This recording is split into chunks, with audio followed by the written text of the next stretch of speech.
인사하겠습니다. 이렇게 인사하겠습니다. 예수님을 사랑합시다. 한 번 더 인사하겠습니다. 세상에 그 무엇보다 예수님을 사랑합시다. 아멘. 예수님은 하나님이십니다. 예수님이 하나님으로서 인간의 모습을 입고 이 땅에 오셨습니다. 오셔서 수많은 기적을 행하셨습니다. 예수님이 행하신 기적을 요한 사도가 뭐라고 기록했냐면, 그분이 한 기적을 낱낱이 다 기록한다면 이 땅에 두기도 부족할 것이다. 그렇게 많은 기적을 행하셨습니다. 그러나 우리가 기억할 것은, 그렇게 많은 기적 중에서 인간의 운명을 바꾸는 그 기적들보다 더 큰 기적은 사실 없습니다. 예수님께서 베드로를 부르셨습니다. 베드로는 갈릴리 바다에서 고기를 잡으면서 잔뼈가 굵은 사람입니다. 그런데 그를 주님께서 바꾸셨어요. 그의 운명을 바꿔놓으셨어요. 업으로 평생 그렇게 살때 종지부 찍을 사람인데 그를 바꾸셨어요. 그래서 초대교회에 반석으로 세우시고 수많은 영혼을 구원하는 하나님의 사람으로, 사람 낚는 업으로 세우셨습니다. 예수님께서 갈릴리 바닷가에서 고기를 잡는 베드로를 부르십니다. 베드로를 부르시는데, 나를 따라오너라, 내가 너로 사람 낚는 어부가 되게 하리라, 그렇게 말씀하셨어요. 그런데 오늘 본문에 보면 보면 우리가 마지막 절에 보면 나를 따라오너라 이렇게 동일하게 말씀하시는 것을 보게 됩니다. 예수님께서 베드로를 데리고 다니셨습니다. 데리고 다니셨는데 그가 예수님을 계속 따라다녔습니다. 예루살렘에도, 또 데가볼리에도, 가버나움, 갈릴리, 또 두루와 시돈, 데가볼리, 이스라엘 전 지역을 다 다닙니다. 다니면서 그가 따라다닙니다. 따라다니는데 3년쯤 되었을 때 예수님이 베드로에게 질문하십니다. 너희는 나를 누구라고 하느냐? 그렇게 질문하셨습니다. 그때 베드로가 주는 그리스도시요 살아계신 하나님의 아들이십니다. 그랬더니 예수님이 바요나 시몬아 내가 복이 있도다, 그렇게 그를 칭찬하셨습니다. 그런데 요한복음에 보면 또 다른 고백이 있어요. 얼마나 베드로가 예수님을 확실히 믿고 있다고 하는 것을 우리가 알 수 있어요. 이 요한복음 6장 68절 69절에 보면 베드로가 예수님께 놀라운 고백을 하는데, 예수님께서 좀 힘들고 어려운 말씀을 하셨어요. 사람들이 잘 못 알아듣는 영적인 말씀을 하셨어요. 그러니까 사람들이 이 말은 어렵도다 그러면서 다 떠나갔어요. 좀 쉬운 말씀 하시지, 그러면 다 떠나갔는데 그때 예수님이 너희도 가려느냐 이렇게 질문하셨어요. 그때 베드로가 뭐라고 고백하냐면, 주여 영생의 말씀이 계심에 우리가 누게로 가오리까? 우리가 주는 하나님의 거룩하신 자인 줄을 믿고 알았사옵나이다.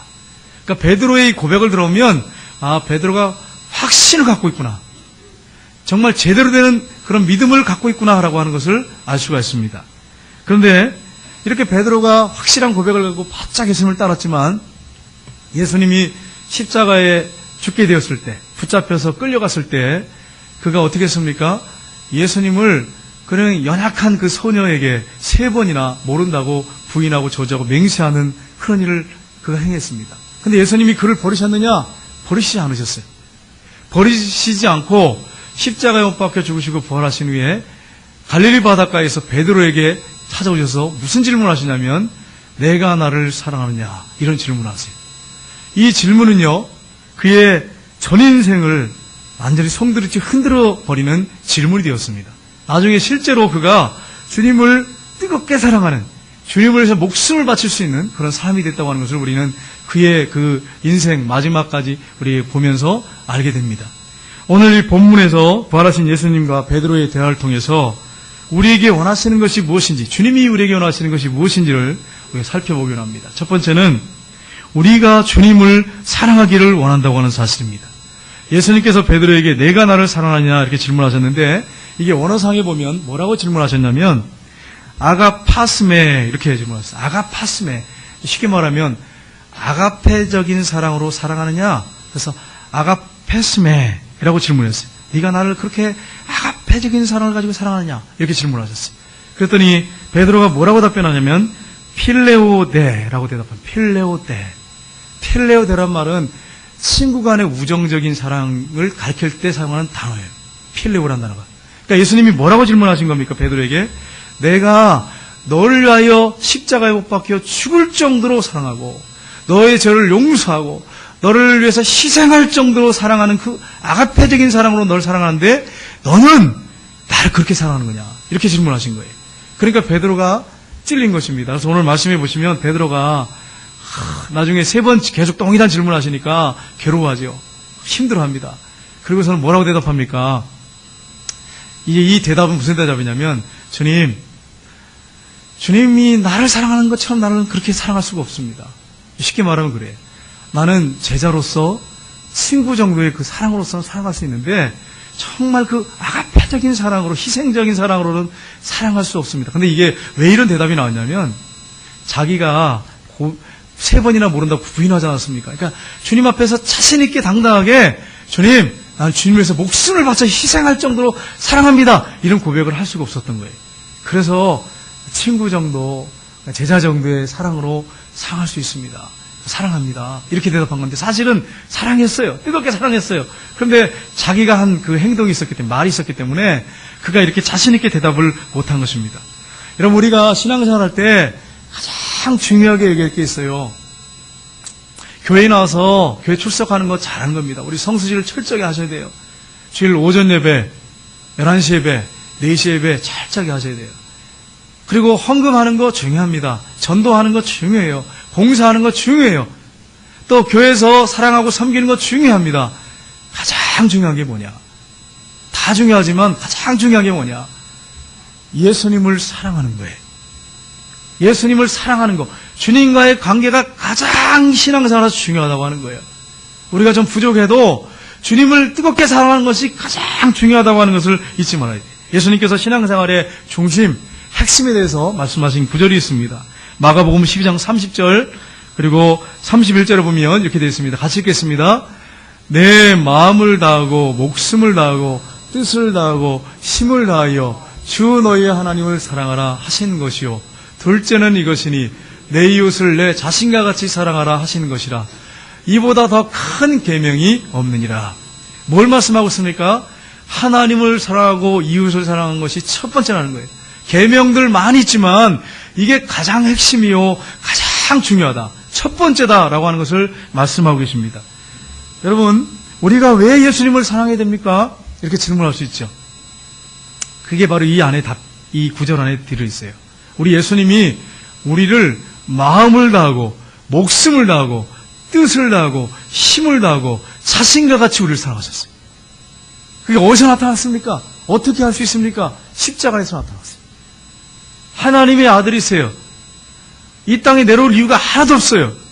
그런데 그분이 우리를 위해서 대신 죽기 위해서, 우리의 죄를 다 짊어지고 대신 죽기 위해서 자원하셔서 내려오셨어요. 내려오셔서 채찍에 맞아서 온몸이 갈기갈기 찢기시고 머리에 가시관 쓰시고 양손과 발이 못 붙이셔서 우리를 위하여 온몸의 피를 다 흘려서 죽어주셨어요.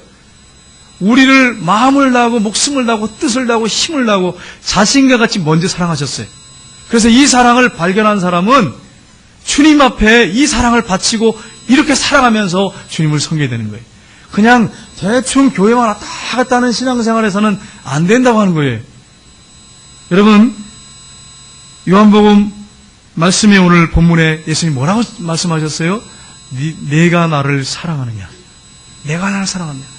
이것이 저와 여러분에게 하는 질문이에요. 우리가 교회 생활을 할 수 있어요. 교회 나와서 예배 드릴 수 있어요. 헌금 생활 잘할 수 있고 또 봉사도 잘할 수 있어요. 그런데 정말 그 중심에 뜨겁게 주님을 사랑하는 마음을 가지고 사랑하느냐 하는 거예요. 그걸 우리가 질문해 봐야 돼요. 여러분 한번 스스로 질문해 보세요. 내가 정말 주님을 사랑하는가? 두 번째는 주님을 절대적으로 사랑하기를 원하십니다. 우리 15절 말씀 한번 읽어보겠습니다. 같이 읽겠습니다. 그들이 조반을 먹은 후에 예수께서 시몬 베드로에게 이르시되 요한의 아들 시몬아, 내가 이 사람들보다 나를 더 사랑하느냐 하시니 이르되 주님 그러하나이다. 내가 주님을 사랑하는 줄을 주께서 아시나이다. 이르시되 내 어린 양을 먹이라 하시고, 베드로에게 질문하시는데 뭐라고 질문하시냐면 이렇게 말씀합니다.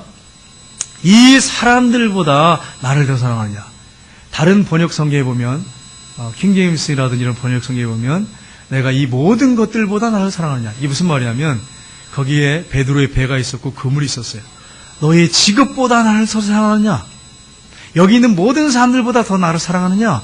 세상의 그 무엇보다 나를 사랑하느냐? 이런 뜻이라는 거예요. 여러분 어떻습니까? 여러분의 직업보다 주님을 더 사랑하십니까? 거기엔 직업은 돈하고도 연결되어 있죠. 물질보다 주님을 더 사랑하십니까? 여러분이 갖고 있는 직책, 명예보다 더 사랑하십니까? 여러분의 부모, 여러분의 자녀, 여러분의 배우자보다 주님을 더 사랑하십니까? 예수님이 뭐라고 말씀했습니까? 부모와 자녀와 처보다 나를 더 사랑하지 않으면 능히 내 제자가 되지 못한다. 여러분, 어느 누가 감히 이런 얘기를 할 수 있겠어요? 아무도 이렇게 말할 수 없어요.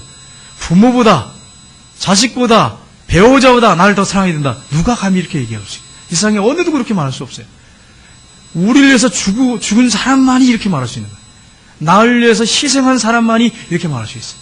예수님이 우리에게 뭐라고 말씀하고 계십니까? 내 부모보다, 내 자식보다, 내 배우자보다 나를 더 사랑해야 된다. 라고 하는 걸 말씀합니다. 여러분, 이렇게 신앙생활하는 사람이 크리스찬이에요. 진정한 크리스찬이에요. 어느 시인이 있었습니다. 이 시인이요, 남편이 시인이신데 이분이 아내를 너무 사랑했어요. 그래가지고 아내가 밖에 나가는 걸 꼴을 못 보는 거예요.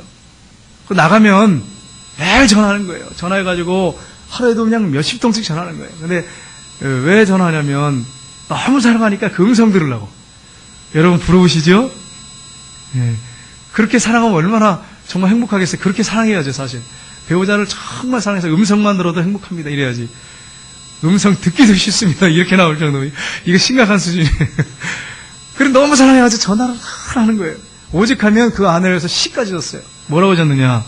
오, 나의 태양, 나의 생명, 그대는 나의 기쁨. 오늘도 그대 생각 속에 고달픈 하루가 덧없이 가네. 이렇게 시를 졌어요. 아내를 얼마나 사랑하는지 여러분 아시겠죠? 이 시를 통해서, 야, 아내를 정말 끔찍하게 사랑하는 사람이구나 하는 걸 알 수 있어요. 그래, 아내가 행복했어요. 그렇게 사랑하니까. 근데 이 아내가 친구 따라 교회를 갔습니다. 교회를 가가지고 신앙생활을 하는데 십자가의 그 사랑을 발견했어요. 예수님이 자신을 위해서 그 모든 죄를 다 짊어지시고 대신 짊어지시고 죽으셔서 자신의 그 죄를 다 용서해 주시고 하나님 잡아서 삼아 주시고 부활하셨다고 하는 사실을 듣게 됐어요. 믿게 됐어요. 그래가지고 그 사랑이 너무 감격해가지고 그냥 교회에서 막 펑펑 울면서 회개했어요. 그리고 주님을 사랑한다고 고백하고 그래가지고 돌아왔는데 이 아내가요 사랑의 대상이 바뀌었어요. 물론 남편 사랑하지만 주님을 더 사랑하는 거예요.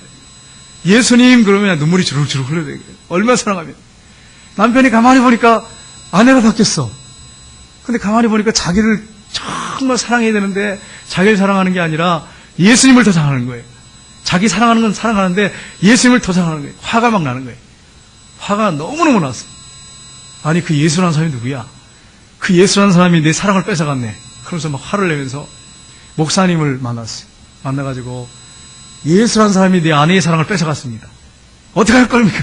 그래서 막 화를 막 내는 거예요.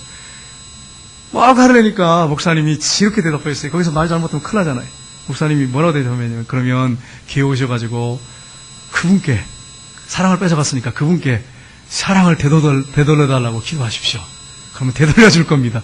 이러니까 그러냐고.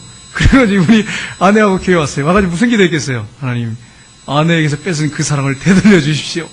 처음에는 그렇게 시작을 했어요.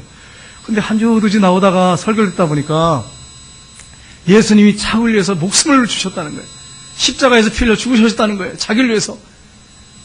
나를 위해서 죽은 사람이 아무도 없는데 세상에서 자기를 그렇게 사랑해서 자기를 위해서 목숨을 버린 사람이 아무도 없었는데 자기 아내도 자기를 위해서 목숨을 버릴지 말할지 우리가 짐작은 뭐 이렇게 생각할 수 있겠지만은 그렇게 했다고는 뭐 본 적도 없는데 예수님이 자기를 위해 죽었다는 거예요. 그 사랑에 너무 감격했어요. 눈물을 흘리기 시작합니다. 은혜를 받았어요. 남편이 막 울면서 하나님 앞에 사랑을 고백하기 시작했습니다. 그러더니 이분이 시를 썼어요. 뭐라고 시를 썼느냐? 오 나의 주님, 나의 영원한 태양, 나의 생명, 나의 전부이신 님이시여. 나는 당신 없이는 살 수 없기에 마음의 눈물마다 당신을 향하여 흐르고 가슴의 불길마다 당신을 위하여 타고 당신은 나의 행복, 나의 전부이십니다. 이렇게 시를 썼어요. 여러분 이게 정상적인 신앙생활이죠. 여러분 그렇습니다. 나를 위해서 생명을 주신 분인데 그분이 모든 걸 바치셨는데 나를 얼마나 하나님이 사랑했으면 아들까지 하나밖에 없는 아들까지 내어주셨는데 여러분 그 사랑을 생각한다면 우리가 마음과 목숨과 뜻과 힘을 다해서 하나님을 사랑하고 예수님을 사랑하고 섬기는 것이 마땅한 것입니다. 그러니까 그 사랑을 체험하면 그렇게 될 수밖에 없는 거예요. 아내든 남편이든 그렇게 될 수밖에 없는 거예요. 내 아내의 사랑을 뺏어갔습니다. 이렇게 해도 본인이 하나님의 사랑을 만나면 당연한 것입니다. 내가 주님을 더 사랑합니다. 이렇게 바뀌어야죠. 제가 이제 선을 보고 만나서 우리 와이프, 우리 사모님하고 딱 이제 대화를 하는데 이러는 거예요. 나는 하나님을 더 사랑하는 사람을 만나서 결혼하고 싶습니다. 이러는 거예요. 근데 그 얘기를 여러분 들으면 기분이 좋아야 되잖아요. 근데 기분이 별로 안 좋은 거예요. 나는 하나님보다 더 사랑하는 사람을, 그 사람을 만나고 싶습니다. 이런데 이상하죠, 사람의 심리가. 그게 그렇게 막 좋게 막, 어휴, 감격스럽네. 제대로 만났네. 이래야 되는데, 그런 마음이 딱 안 들더라고, 처음에. 여러분 어떠세요? 여러분 정말 주님을 뜨겁게 사랑하십니까? 주님을 그렇게 사랑하는 게 정상이에요. 그게 마땅한 바예요. 우리가 그렇게 주님을 사랑하고 섬길 때에 우리 하나님께서 우리에게 놀라운 은혜를 더 부어주십니다. 우리가 하나님을 사랑하고 예수님을 사랑해야 됩니다. 그 사랑에 감격해서 신앙생활을 해야 돼요. 그래서 오늘 본문에 예수님 뭐라고 질문하고 있습니까? 오늘 본문에 내가 나를 사랑하느냐? 세 분이나 동일한 질문하세요. 그러시더니 뭐라고 말씀합니까? 내 어린 양을 먹이라. 내 양을 돌봐줘라. 내 양을 먹이라. 이렇게 말씀하시죠. 동일하게 그 배신한 베드로에게 동일한 사랑, 변함없는 사랑, 그걸 보여주셨어요. 그래서 제자의 사명, 사도의 사명을 다시 맡겨주시는 것을 우리가 볼 수가 있습니다. 베드로는 주님을 너무 사랑했습니다. 그래서 오늘 본문의 노년에 18절, 19절에 보면 베드로가 어떻게 죽을지를 예수님 말씀하셨지요? 거꾸로 십자가에 못 박혀 죽는데 내가 어떻게 예수님처럼 십자가에 똑같이 이렇게 정상적으로 매달릴 수 있냐? 거꾸로 매달아라. 그리고 죽으면서 예수님을 사랑한다 고백하고 순교했습니다. 여러분, 그렇습니다. 부활하신 예수님께서 오늘 성정교회 모든 성도님들에게 질문합니다. 저와 여러분에게 질문합니다. 내가 나를 사랑하느냐? 내가 이 사람들보다 나를 더 사랑하느냐? 이런 질문을 지금 하고 계세요. 여러분, 사랑하는 것이 주님과의 관계에서 가장 중요한 거예요. 오늘 우리가 투표를 합니다. 안수 집사님, 권사님 투표를 하게 됩니다. 하는데 직분을 받는 게 중요한 게 아니에요. 투표에서 되는 게 중요한 게 아니에요. 이 직분들은 다 봉사직입니다. 장로의 직분이든 목사의 직분이든 무슨 권사님, 안수 집사님 직분이든 모든 직분은 다 봉사 직분이에요. 받지 않아도 괜찮습니다. 받으면 더 영광이 되고 하나님께 영광 돌릴 수 있으니까 감사하지만 혹시 받지 못하더라도 낙심하지 마십시오. 주님이 보시는 것은 직분을 보는 게 아니라 얼마나 주님을 사랑하면서 봉사하느냐 하는 거예요. 내가 목사가 되지 않아도, 내가 장로가 되지 않고 집사가 되지 않아도 주님을 뜨겁게 사랑하면서 섬기면 그 사람에게 하나님이 큰 상을 주신다고 하는 사실이에요. 여러분, 성경에 보시면 야곱을 보십시오. 야곱이 삼촌 라반의 양을 돌봅니다. 뜨거운 그 떼약 밑에서 양을 돌보고 밤에는 추위를 무릅쓰면서 그렇게 양을 돌보는데 거기에 성경에 뭐라고 되어 있습니까? 창세기에 보면 야곱이 라헬을 사랑한 까닭에 7년을 며칠같이 걷더라. 사랑하니까 일이 안 힘든 거예요. 힘들지 않는 거예요. 여러분, 교회에서 봉사하다가 지치고 쓰러지셨습니까? 혹시 자신 한번 돌아보세요. 내가 정말 주님을 뜨겁게 사랑하나? 정말 절대적으로 사랑하나? 주님을 사랑하면 7년을 며칠같이 여기면서도 감당할 수가 있어요. 근데 그 사랑이 식어져 버리면 교회 일이, 봉사가 너무 힘들어요. 너무 괴로워요. 사명보다 중요한 건 사랑하는 거예요. 사명을 감당할 때는 주여 주신 사명이니까 내가 감당하겠습니다. 이 정도로 끝나. 사명이니까 내가 해야지 이렇게 하고서 해요. 그런데 사명을 뛰어넘는 건 사랑이에요. 주님을 너무 사랑해서 하면 내 생명도 아깝지 않는 거예요. 주님, 내가 주님을 위해서 생명까지 바쳐도 아깝지 않습니다. 그렇게 감당할 수 있는 게 주님을 향한 사랑이에요. 그 사랑을 가지고 봉사할 때에 역사가 나타납니다. 그렇게 사랑하면서 감당할 때에 주님이 인정하십니다. 그렇게 사랑하면서 봉사 충성할 때에 주님 앞에 가면 큰 상 받습니다.